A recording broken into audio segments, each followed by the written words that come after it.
اعوذ باللہ من الشیطان الرجیم بسم اللہ الرحمن الرحیم عن حماد بن زید قال وذکر ایوب رجلا یوما فقال لم یکن بمستقیم اللسان وذکر آخر فقال هو یزید فی الرقم۔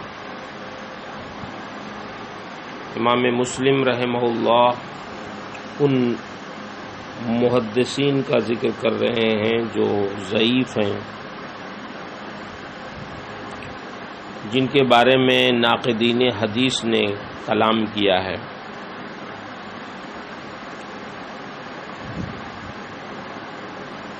حضرت حماد بن زید سے روایت ہے، فرماتے ہیں کہ ایک دن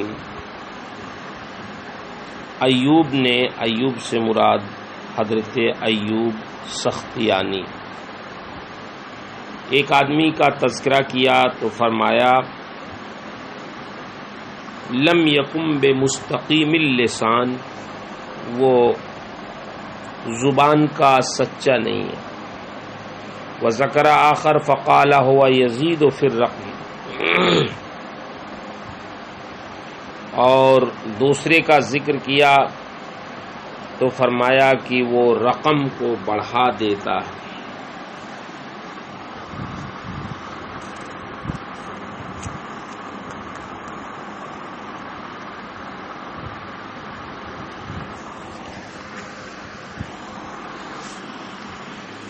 ان دونوں لفظوں سے محدثین نے کذب کا کنایہ کیا، مراد یہ ہے کہ وہ جھوٹا ہے،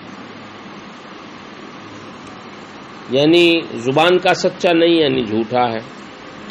وَهُوَ يَزِيدُ فِي الرَّقْمِ،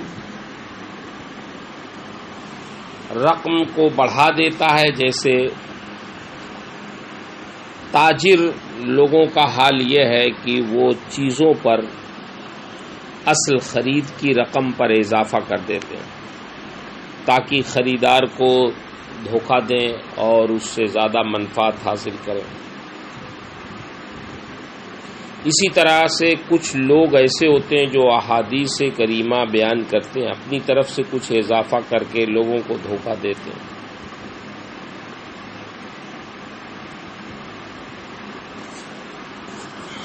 یزید فی الرقم کا مطلب یہی ہے۔ حماد بن زید ہی سے روایت ہے، انہوں نے کہا کہ ایوب نے کہا کہ ان لی جارا ثم ذکر من فضلہ، میرا پڑوسی ہے، پھر اس کے فضائل و مناقب انہوں نے بیان بھی کیا حضرت ایوب سختیانی نے۔ پھر یہ بھی کہا ولو شہد اندی علی تمرتین ما رأیت شہادتہ جائزہ، اگر وہ میرے پاس 2 کھجوروں کی گواہی دے تو میں اس کی گواہی کو جائز نہیں سمجھوں گا۔ یعنی مطلب یہ ہے کہ وہ ایسا جھوٹا ہے کہ ایک معمولی مسئلے میں بھی اگر وہ گواہی دے تو میں قبول نہیں کروں گا۔ تو جب وہ ایک معمولی مسئلے میں گواہی کو قبول کرنے کے لیے تیار نہیں ہے تو نبی کریم صلی اللہ علیہ وسلم کی احادیث کی روایت میں اس کی روایت کو کیسے قبول کر سکتے ہیں؟ قال معمر ما رأیت ایوب اغتاب احدا قط الا عبد الکریم، یعنی ابا امیہ۔ معمر کہتے ہیں میں نے ایوب سختیانی کو سوائے عبد الکریم ابو امیہ کے کسی کے بارے میں ناگوار بات کرتے نہیں دیکھا۔ فَإِنَّهُ ذَكَرَهُ فَقَالَ رَحِمَهُ اللَّهُ كَانَ غَيْرَ ثِقَةٍ، حضرت ایوب نے عبد الکریم ابو امیہ کے بارے میں ذکر کیا تو فرمایا کہ اللہ رحم کرے وہ ثقہ نہیں۔ لقد سالنی عن حدیث لإکرمہ ثم قال سألت اکرمہ سمعت اکرمہ،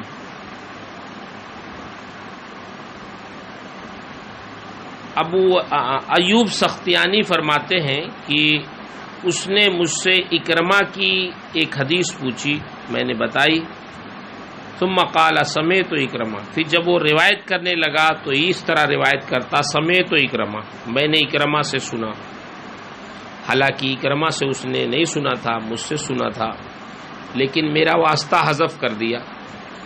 اور محدثین کی اصطلاح میں اسی کو تدلیس کہتے ہیں کہ اکرمہ کی حدیث میرے واسطے سے سنی تھی، پھر جب روایت کرنے لگا تو یہ خود بغیر کسی واسطے کے اس نے کہا سمعت اکرمہ۔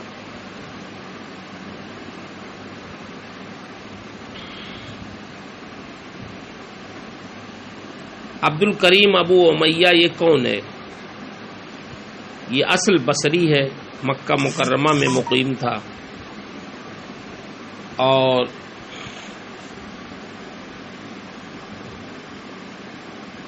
یہ حضرت انس، مجاہد، سعید بن جبیر سے روایت کرتا۔ بخاری میں باب التہجد باللیل میں علی بن عبداللہ عن سفیان عن سلیمان بن ابی مسلم عن طاؤس سمع ابن عباس کی سند سے ایک حدیث مروی ہے جس میں عبد الکریم ابو امیہ کی اس زیادت کی امام بخاری نے تخریج کی ہے۔ وہ روایت کیا ہے؟ قال سفیان و زادہ عبد الکریم ابو امیہ ولا حول ولا قوۃ الا باللہ، یعنی گویا امام بخاری میں بھی ان کی روایت ہے۔ سفیان بن عیینہ، یحییٰ بن سعید، امام احمد بن حنبل جیسے لوگوں نے صراحت کے ساتھ انہیں ضعیف کہا ہے۔ ان کا شمار طبقہ سادسہ میں ہے۔ بخاری، مسلم، ترمذی، نسائی، ابن ماجہ میں ان کی مرویات ہیں۔ 126 یا 27 ہجری میں وصال ہوا۔ امام نووی رحمہ اللہ اس حدیث کی شرح میں فرماتے ہیں کہ عبد الکریم ابو امیہ نے یہ حدیث ممکن ہے حضرت اکرمہ سے سنی ہو، پھر وہ بھول گئے ہوں، پھر انہوں نے اس حدیث کو حضرت ایوب سے بھی سنا ہو، لیکن انہیں یاد آ گیا ہو کہ میں نے خود اسے حضرت اکرمہ سے سنا ہے، پھر وہ واسطہ ختم کر کے روایت کرنے لگے ہوں۔ امام نووی رحمہ اللہ اس وضاحت سے یہ فرمانا چاہتے ہیں کہ صرف اتنی سی بات ان کے ضعف کی مقتضی نہیں ہو سکتی۔ ناقدین حدیث نے اگر ان پر ضعف کا حکم لگایا ہے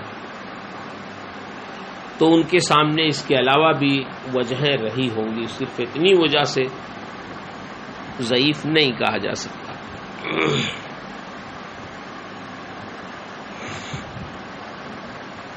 حدثنا حمام قال قدم علینا ابو داود علامہ فجعل يقول حدثنا البراء وحدثنا زید بن ارقم فذكرنا ذلك لقتادہ فقال كذب ما سمع منهم انما كان ذلك سائلا يتكفف الناس زمن طاعون الجارف۔ حمام بیان کرتے ہیں کہ ابو داؤد نابینا ہمارے پاس آیا، کہنے لگا کہ ہم سے برا بن عازب نے حدیث بیان کی اور ہم سے زید بن ارقم نے حدیث بیان کی۔ فجعل یقول حدثنا البراء وحدثنا زید بن ارقم، ہم نے اس کا ذکر قتادہ سے کیا تو انہوں نے کہا وہ جھوٹا، ما سمع منہ، اس نے ان سے حدیث نہیں سنی۔ انما کان ذالک سائلا، وہ تو ایک بھکاری تھا، بھیک مانگتا تھا۔ یتکفف الناس زمن طاعون الجارف، طاعون جارف کے زمانے میں وہ لوگوں کے سامنے ہاتھ پھیلاتا تھا۔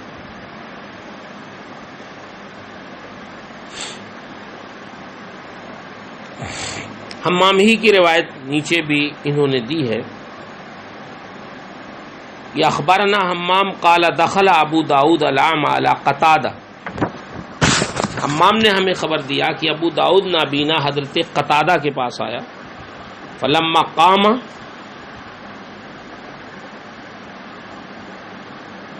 تو جب وہ چلا گیا، قالوا ان ھذا یزعم انہ لقی 18 بدریہ، تو لوگوں نے حضرت قتادہ سے کہا یہ شخص کہتا ہے کہ میں نے 18 بدری صحابہ سے ملاقات کی ہے۔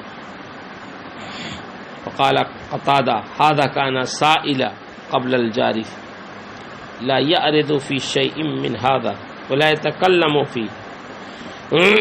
حضرت قتادہ کہتے ہیں کہ یہ تو طاعون جارف سے پہلے بھیک مانگتا تھا۔ لا يعرض في شيء من هذا ولا يتكلم فيه، یہ حدیث سے کوئی تعلق نہیں رکھتا تھا اور نہ ہی اس میں کوئی بات کرتا تھا، یعنی اس کی کوئی دلچسپی نہیں تھی۔ فواللہ ما حدثنا الحسن عن بدری مشافہۃ ولا حدثنا سعید بن المسیب عن بدری مشافہۃ الا عن سعد بن مالک، یعنی یہ کہتا کہ 18 بدری صحابہ سے ملاقات کی، واللہ حضرت سعد بن مالک بن ابی وقاص، حضرت سعد بن ابی وقاص کو چھوڑ کر ہم نے حسن بصری اور حضرت سعید بن مسیب رحمہم اللہ جیسے لوگوں سے بھی بغیر واسطے کے کسی بدری صحابی سے کوئی حدیث بیان نہیں کی۔ یعنی ہم لوگوں نے صرف ایک بدری صحابی سے بغیر واسطے کے حدیث بیان کی، بقیہ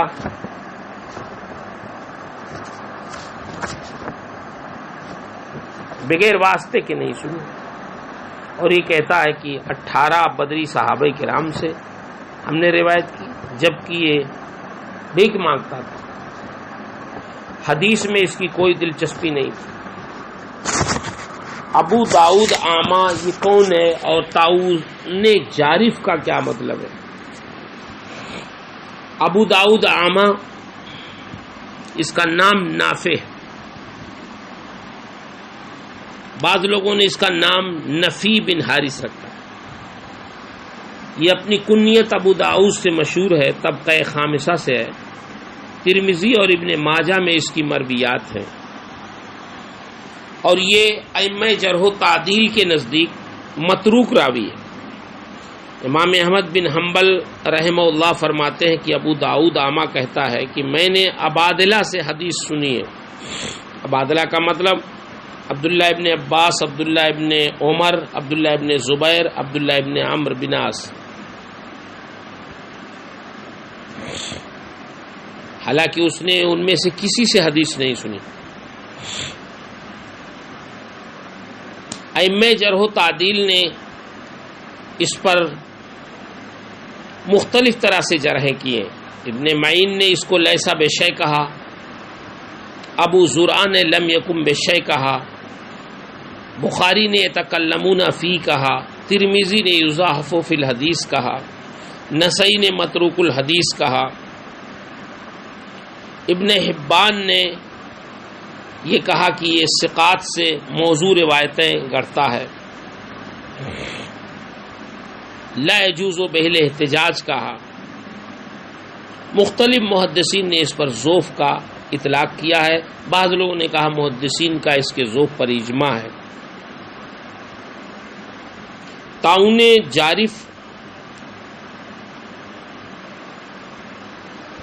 کا کیا مطلب ہے اور کیا ہے طاعون جارف؟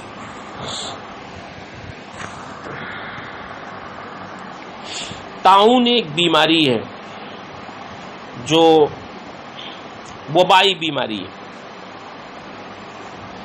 جیسے ابھی بیماری پھیلی، فضا میں جراثیم ہو گئے، ہوا کی خرابی کی وجہ سے زمین میں جو خراب چیزیں ہوتی ہیں اس کے فاسد مادے ہوا میں بخارات میں جا کے مل جاتے ہیں۔ اب ہوا بجائے فائدہ پہنچانے کے وہ فساد پہنچاتی رہتی ہے۔ اور وہ طاعون کی صورت میں ظاہر ہوتی ہے۔ حکما نے اس کے بارے میں بتایا کہ ابتداً سر میں، کمر میں، جوڑوں میں درد ہوتا ہے، پھر بخار چڑھتا ہے، بے ہوشی ہوتی ہے، بار بار قے آتی ہے، غدود نکلتے ہیں کان کے لو کے پیچھے، پھر مریض بے انتہا کمزور ہو جاتا ہے اور کبھی پیشاب بند ہو جاتا ہے، کبھی خون جاری ہو جاتا ہے۔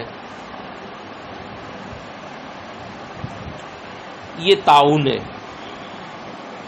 آبادی کی آبادی اس کی وجہ سے صاف ہو جاتی تھی۔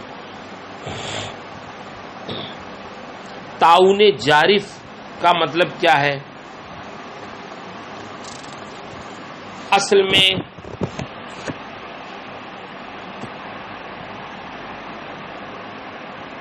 جارف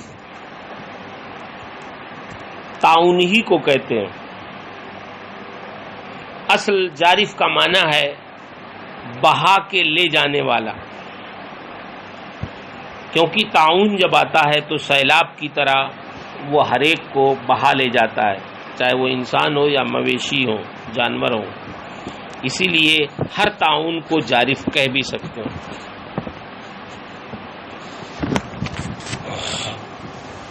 طاعون جارف کی وبا کب پھیلی، اس بارے میں علماء کے درمیان شدید اختلاف ہے۔ امام نووی رحمہ اللہ خود فرماتے ہیں کہ علماء کی متعدد اقوال اس میں ہیں۔ حضرت ایوب سختیانی کے بارے میں حافظ ابن عبد البر نے لکھا کہ وہ 136 ہجری میں طاعون جارف کی وبا میں فوت ہوئے۔ ابن قتیبہ نے معارف میں حضرت امام اسمعی سے نقل کیا کہ طاعون جارف 67 ہجری میں حضرت عبداللہ بن زبیر کے عہد حکومت میں واقع ہوا۔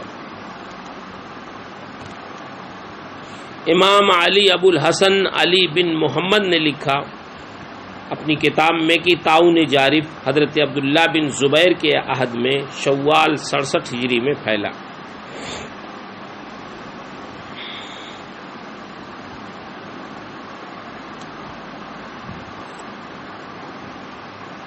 بعض لوگوں نے لکھا ہے کہ اس کا مطلب یہ ہوا کہ حضرت ایوب سختیانی 66 ہجری میں پیدا ہوئے، اور ایک قول یہ ہے کہ وہ سیل جارف سے 1 سال پہلے پیدا ہوئے۔ امام قاضی ایاز نے اس مقام پر یہ کہا ہے کہ سیل جارف 119 ہجری میں واقع ہوا،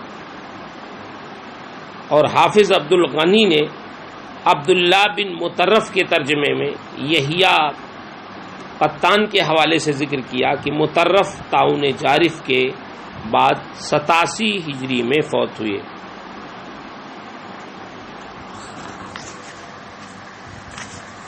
مختلف متعارض اقوال میں تطبیق کی صورت یہ ذکر کی ہے کہ اس قسم کے ہر طاعون کو جارف کہا جاتا ہے۔ سب سے پہلے 6 ہجری میں عہد نبوی میں طاعون کی وبا پھوٹی۔ یہ طاعون مدائن میں واقع ہوا۔ پھر حضرت عمر فاروق اعظم کے عہد خلافت میں 18 ہجری میں ملک شام میں طاعون واقع ہوا۔ اسی طاعون میں مشہور صحابی رسول حضرت ابو عبیدہ بن جراح، حضرت معاذ بن جبل اور آپ کی 2 بیویاں اور 1 بیٹا فوت ہوئے۔ ان کے علاوہ 25,000 کی تعداد میں لوگ فوت ہوئے۔ تیسرا طاعون جو پہلے 2 طاعونوں سے بھی زیادہ بھیانک تھا، یہ حضرت عبداللہ بن زبیر کے عہد میں 69 ہجری میں واقع ہوا۔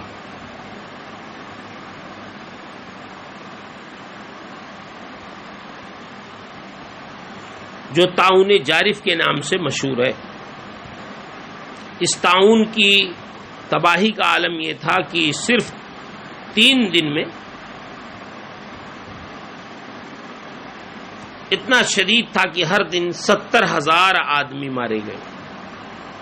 اس تعاون میں حضرت انس بن مالک رضی اللہ تعالی عنہ کے 83 یا 73 فرزند فوت ہوئے.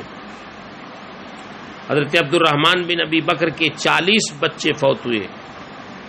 چوتھا تعاون عبد الملک بن مروان کے عہد حکومت میں واقع ہوا جس کو تعاون فتیات کہتے ہیں. اس کی ابتدا لڑکیوں سے ہوئی تھی، اس لیے اسے تعاون فتیات کہتے ہیں. اس میں قوم کے معزز لوگ مارے گئے. یہ 87 ہجری میں واقع ہوا. پانچواں تعاون 100 ہجری میں واقع ہوا. چھٹواں تعاون 127 ہجری میں واقع ہوا. ساتواں 131 میں.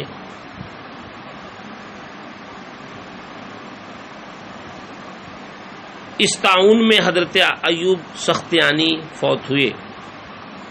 مذکورہ تفصیل سے یہ واضح ہوتا ہے کہ حضرت امام قاضی ایاز نے جو یہ بتایا کہ تعاون جارف 119 ہجری میں واقع ہوا، اس قول کا اندازہ لگایا جا سکتا ہے. امام نووی فرماتے ہیں 2 تعاونوں میں سے ایک تعاون کا تعاون جارف ہونا متعین ہے.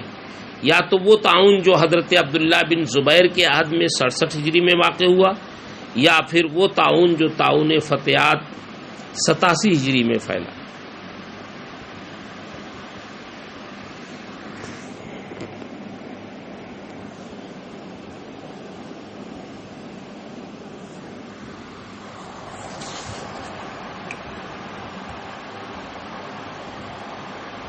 حدثنا جریر عن رقبہ ان ابا جعفر الہاشمی المدنی کان یضع احادیث کلام حق ولیست من احادیث النبی صلی اللہ علیہ وسلم وکان یرویہا عن النبی صلی اللہ علیہ وسلم. حضرت جریر حضرت رقبہ کوفی سے روایت کرتے ہیں کہ ابو جعفر ہاشمی مدنی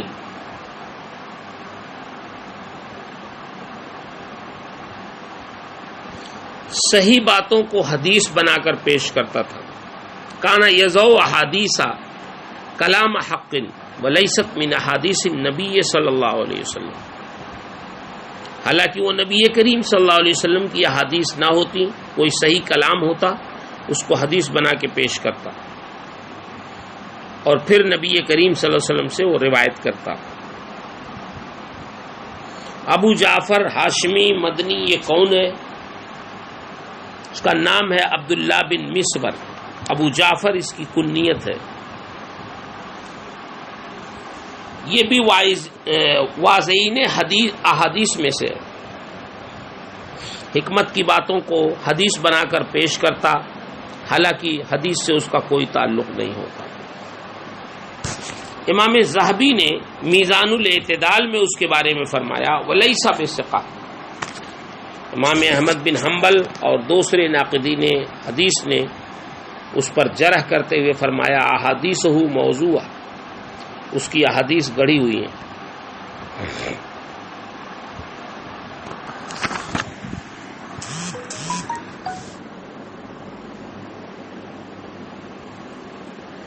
یونس بن عبید سے مروی ہے، فرماتے ہیں کانا عمرو بن عبید یکذب فی الحدیث. یہ عمرو بن عبید حدیث میں جھوٹ بولتا تھا. یہ عمرو بن عبید بھی معتزلی تھا، قدری تھا.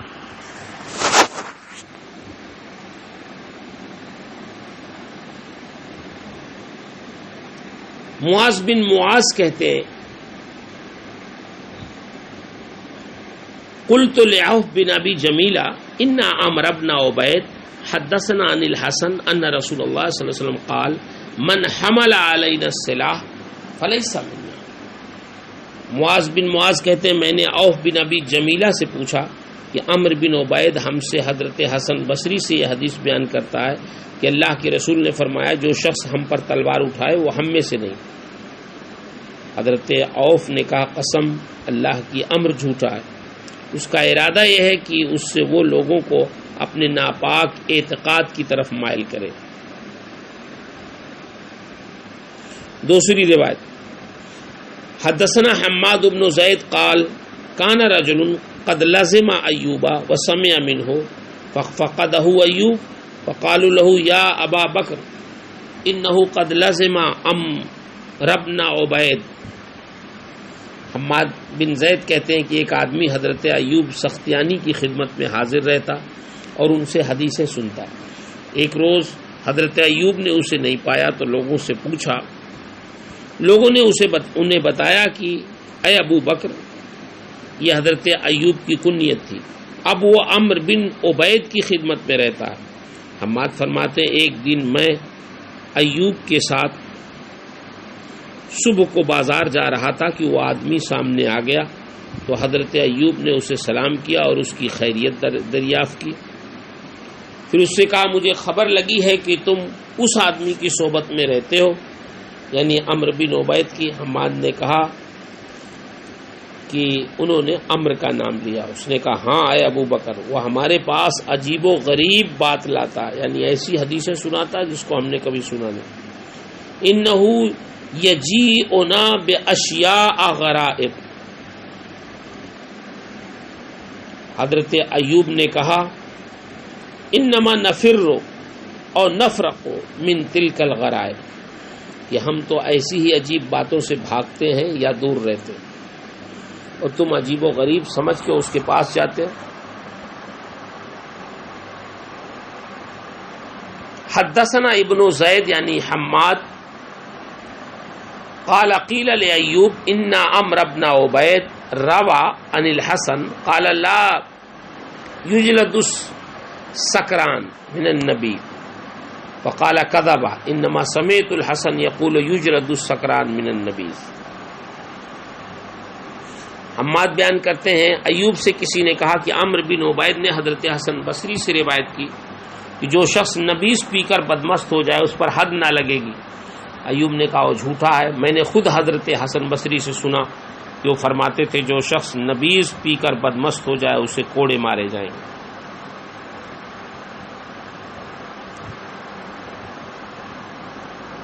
سلام بن ابی موتی کہتے ہیں بلغ ایوب انی آتی عمرا فاقبل علی یوما فقال ارأیت رجلا لا تأمنہ علی دینہ کیف تأمنہ علی الحدیث.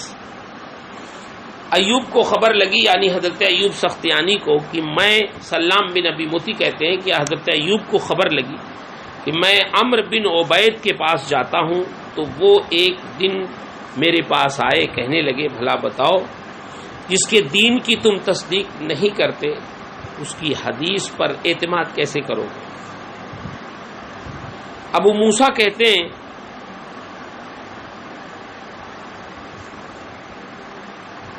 حدثنا عمرو بن عبید قبل ان یحدث، نئی بات نکالنے سے پہلے ہم سے عمرو بن عبید نے حدیث بیان کی، یعنی اپنے فاسد عقیدے سے پہلے. یہاں تک کہ گفتگو میں عمرو بن عبید کا ذکر تھا. عمرو بن عبید یہ معتزلی تھا اور قدریہ تھا.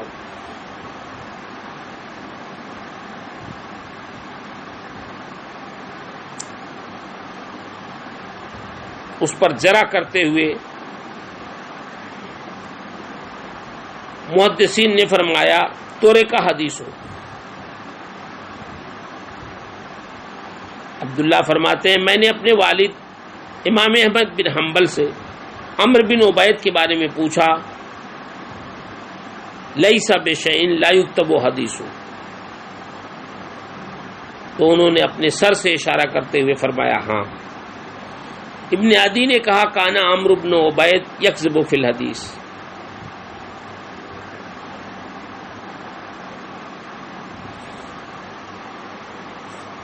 اس طرح سے عمرو بن عبید کے بارے میں محدثین نے مختلف گفتگو کی ہے.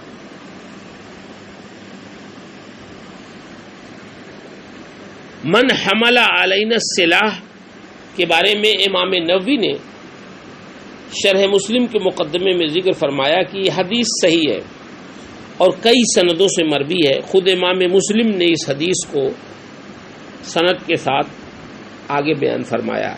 اس حدیث کا مطلب یہ ہے کہ جس شخص نے کسی مسلمان پر ہتھیار اٹھایا وہ ہمارے طریقے اور ہماری راہ پر نہیں ہے.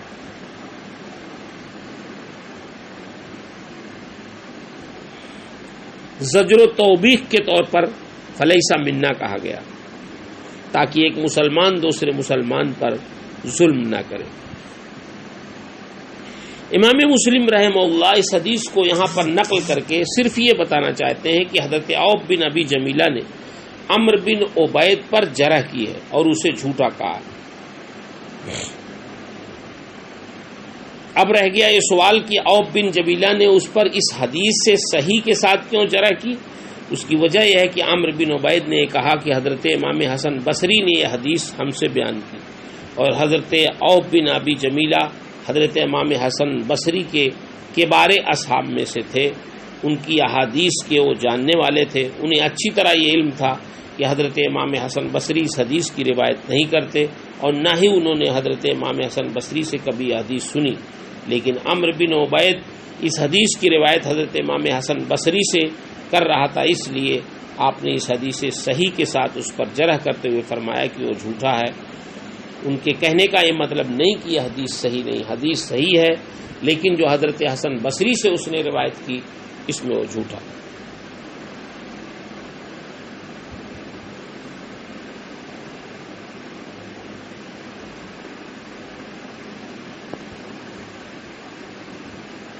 اراد ان یحوزها الی قولہ الخبیث کا مطلب یہ ہے، عوف بن ابی جمیلہ فرماتے ہیں کہ عمرو بن عبید کے اس حدیث کے بیان کرنے کا مطلب صرف یہ ہے کہ اس حدیث سے اپنے اعتزال کے مذہب کو تقویت دینا چاہتا ہے، کیونکہ مرد مومن پر ہتھیار اٹھانا اور اس پر تشدد کرنا گناہ کبیرہ ہے. اور معتزلہ کا عقیدہ یہ ہے کہ گناہ کبیرہ کے ارتکاب سے بندہ ایمان سے باہر ہو جاتا ہے، جیسا کہ بظاہر اس حدیث سے ثابت ہوتا ہے. اور اگر وہ بغیر توبہ کے مر گیا تو وہ ہمیشہ جہنم میں رہے گا اور وہ کافر بھی نہیں ہوتا بلکہ ایمان و کفر کے درمیان منزل میں رہتا ہے. یہ معتزلہ کا عقیدہ ہے. اسی فاسد عقیدے کو ثابت کرنے کے لیے اس نے یہ حدیث بیان کی.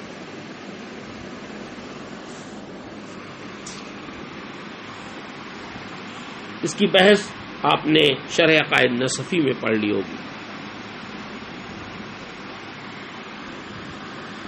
واللہ اعلم بالصواب.